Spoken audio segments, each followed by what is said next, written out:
Brrra. Brrra. Hey sen dara düştün mü? Para lazımsa beni ara lan. Sürtüklerden farkınız olsun. Huzura gidiyor benim arabam. Mayday hadi bana bak. Sokakta dönüyor kara paralar. Karı yatıran çok sanlar. Atıra bak bana dünya hazırda son atakta.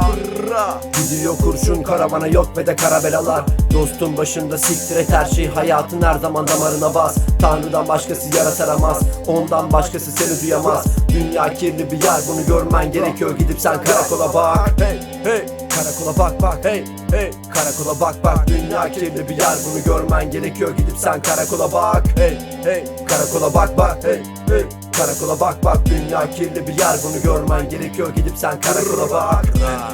Sözüm değildin, basit ama yine gözümden indin. Nasıl aga benimle kazanır ekibi? Basamak yerine yokuşumu denedim. Bedellerdi beklemek yerine iki satırı karalamak içime takılıyordu sanırım. İnadına denedim bu yolun üzerine, yemin ediyorum sanatıma yapıyorum yatırımı ben. Gelmesi kimseyle uğraşacak halim yok, uzat sarıdan bir cigara ver. Hatırla geçmişine taradı, sağ tarafına saçları yatırıp okula giden gençler deniz. Boş yere yaşamamak için hep oluşuyordu kafada halis. Odadaki sis varken sen acı nasıl durumuna gülüyorsun, bu ne işten? Toplum bak anlamadı çekilen cafanın içeriğini pek. Hey kolpalı karı kız için gez ortalıkta dolaş full gang. Sonunda herkes bana şükredecek bir günde hisset baba. Hatamı görürsen yüzüme tükürsen dız olur önünde pasta, beni de karakola. Hey hey karakola bak bak. Hey hey karakola bak bak. Dünya kirli bir yer, bunu görmen gerekiyor. Gidip sen karakola bak. Hey hey karakola bak bak. Hey hey karakola bak bak. Dünya kirli bir yer, bunu görmen gerekiyor. Gidip sen karakola bak.